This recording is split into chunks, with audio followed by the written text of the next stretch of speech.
Hi guys, Ape here of the PocketBot Collective, and today we'll have a look at one of my all-time favorite sets. It's the Doombringer Trio from DX9's War and Pocket line.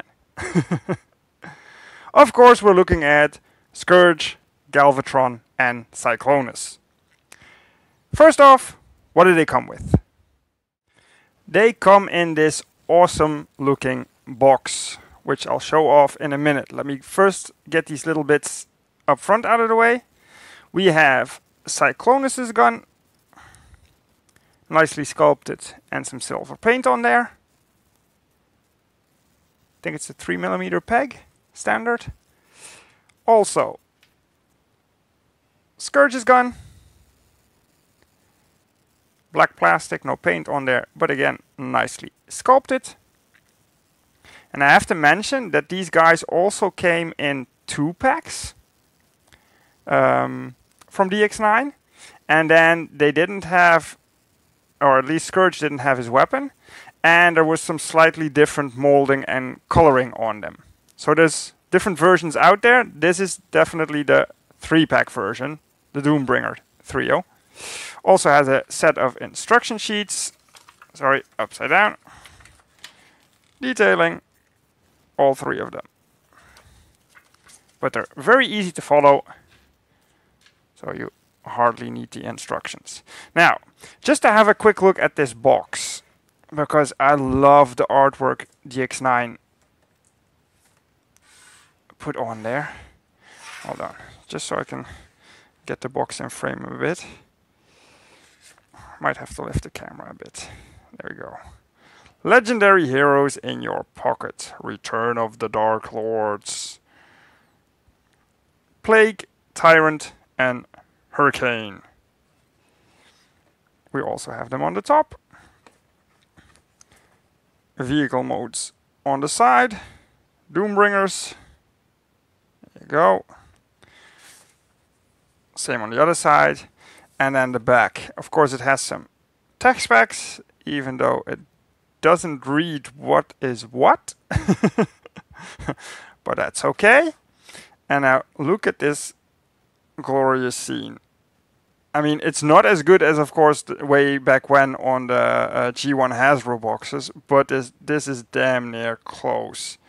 Has their Hulky on there, the Devastator, has this version of Scourge, but also has the 2-pack version, which had more white plastic, and they're acting as sweeps here. Also has the Autobots on there.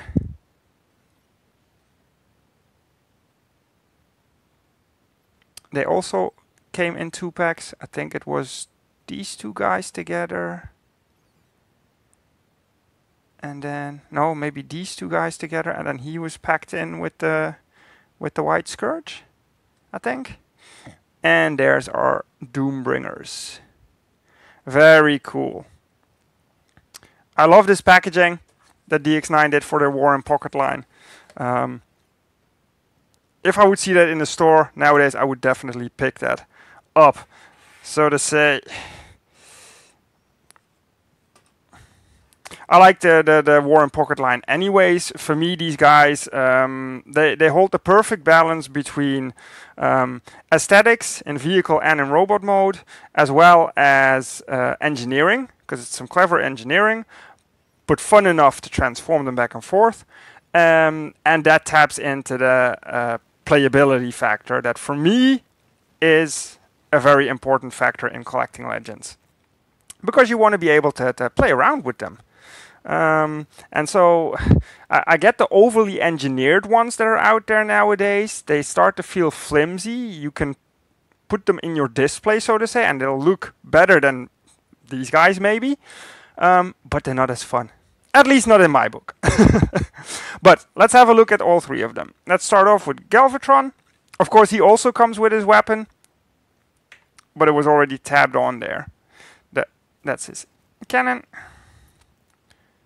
Nice metallic orange paint on there, very well sculpted, and just plugs in on the front here. Oh, sorry. There we go. This is cannon mode. Of course, it's always been a little bit of a funny mode, but they pulled it off pretty well here. I think officially this needs to be the other way around, but I like to keep it this way around. It's just on a, sorry, it's on a little ball peg, but this way it sticks out forward a lot. So I tend to turn it around and then it just kind of covers that. Not much articulation to it. This can go back a bit and up a bit. His head is hiding in there. His hands are there, of course, and his feet are just flat there. But it is what it is. It's a pretty good mode, in my opinion. Have a look at Cyclonus. Very nicely sculpted. Has got visible head syndrome. But that's okay. You can store his weapon under the nose cone if you want to. Just tab it in. And then it also, with the hands folded down here, acts as a sort of landing gear. There you go. Nice thrusters in the back with red paint for the window, purple metallic paint for the feet. Dots of silver and gunmetal. Very nicely done. There we go. And then there's Scourge. Also nicely sculpted. Pretty clean. Hands are hanging out here in the back. These are his arms. The head is in here. Two different kinds of blue plastic and then some metallic blue paint on there. No way to store his weapon though. Unless you would fold out the hands and then you can hold on to it. But yeah, it's not really what you want to do. Very cool. Shall we get these guys transformed? Right, we'll start off with Bossman himself, Galvatron. Take off the cannon. Then just fold down these arms and twist these round. Also on the other side, fold it down, twist it round. There's just a peg sticking out from his arm with a ball joint on it, and his elbow is also ball jointed and hinged. And then there's a ball joint at the shoulder, because this needs to move up. And then you can move this down. Up. Move the arm down. Then we untab the feet here. Just the middle slot there sits on this little tab there. Untab them and just curl them all the way down. Feet are also on a ball joint. Hinged knee, well, hinge there and then ball joint there. No cut, but because of the knee being on a ball joint, it turns all the way around. And then ball joints at the hips as well. So, yeah. Full splits, full Van Dams, whatever. It is all there. Now, then we hinge this down, turn it around, and push this up so his head comes up. And there we have Galvatron. Head is on a swivel. The shoulders are a little bit droopy. They will hold up to there. They won't go below that. But yeah. These guys are from, let me just have a quick look on the box, 2016. So, can't be too harsh on these guys. And then this just plugs into his upper arm here. And there we go. Let's have a quick look at his face. Red paint for the eyes, although I'm not sure if I can show you. Red paint there. Well, we've gone over articulation already. Has the waist rotation as well. Because he's now pushed up, he doesn't have that ab crunch that he has due to transformation. But yeah, there we go. Very nice. Feet are very, very stable because they're on the ball joints. And I think is it McFan's Toys that upscaled him and did a knockoff of him. Body is very cool.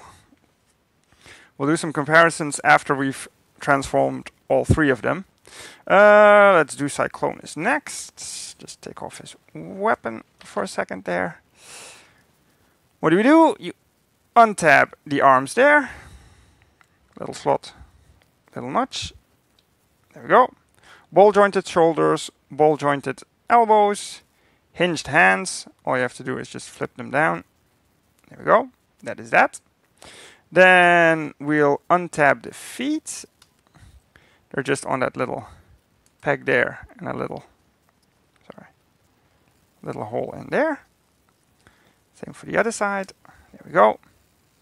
And then the kneecaps can come forward, so you can just extend the legs. Flip the feet down.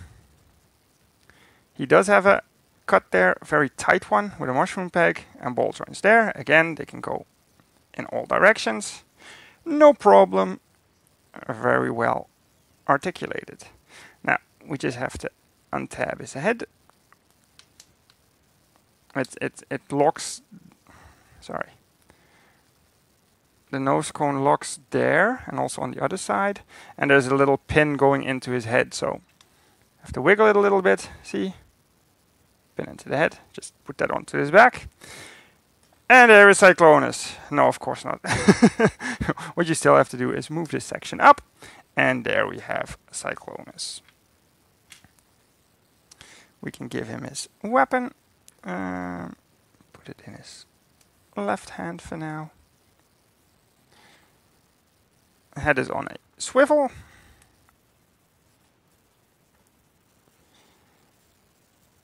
There we go. I think McFan's Toys also upscaled and knocked him off.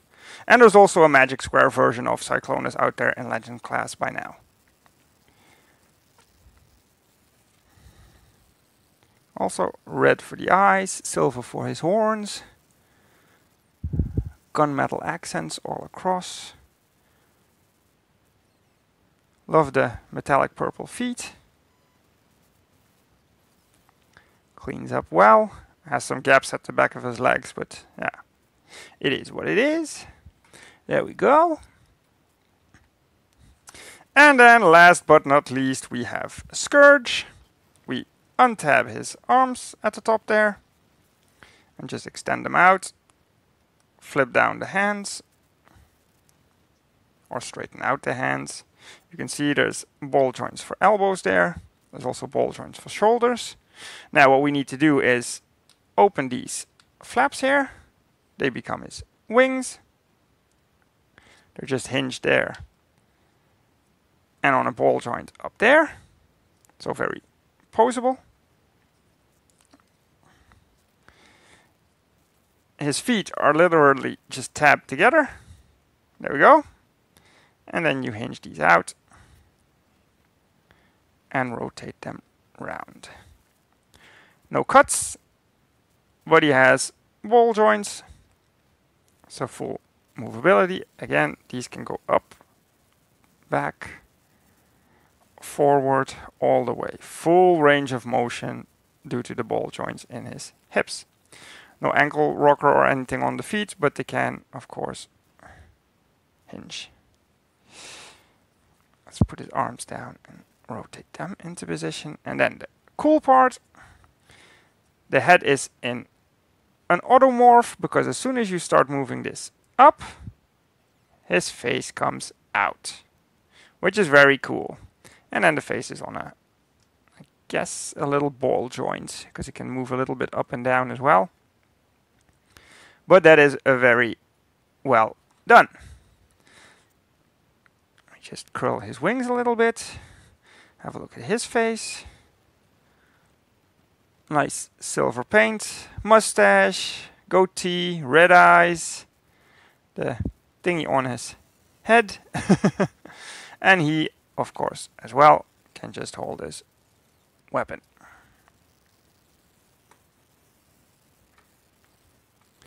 Can be a little bit back heavy. That's why I curl the wings forward a bit. But there you go. There is the Doombringer 3.0. Let me pull them closer a little bit.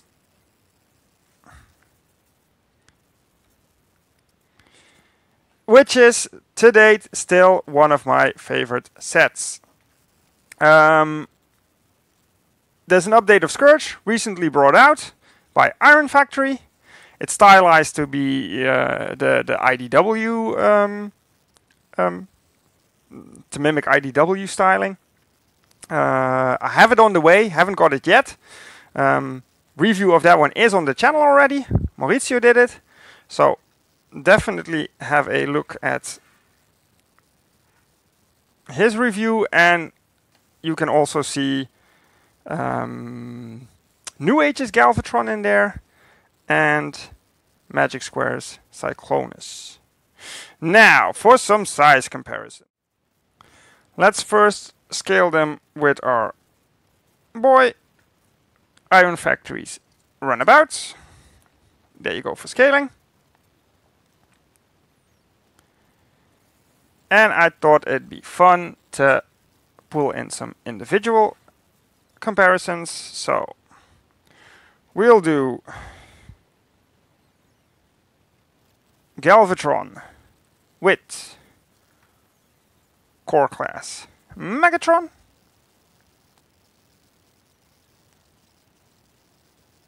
There is that. Then we'll do Cyclonus with, I guess, Hasbro's Bombshell.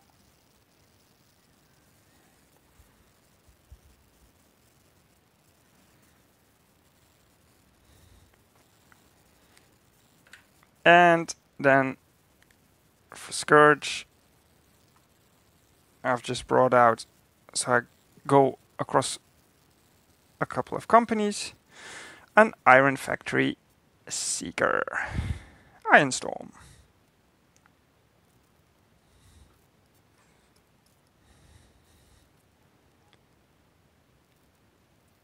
I think these guys still hold up even after all these years. I mean, this review is in June 2021. These guys are from 2016. But I think they still have a very valid part to play in anyone's Legend class collection. What do you think? Have you got the updated versions? Have you got the knockoff versions? Have you got these original versions? If you're still looking for them, you can generally still find this set on eBay for about $50, which is a bargain for these guys. So, if you're interested, I would definitely say pick them up. They're lots of fun, even if you just keep them on your desk to toy around with them from time to time. These guys are great. Hold on, I'm just gonna bring in all these little bots here. And then pan up a little bit. There you go. The DX9 Doombringer 3.0. I love them. Alright guys, thanks for watching, and I'll see you around next time. Ape out!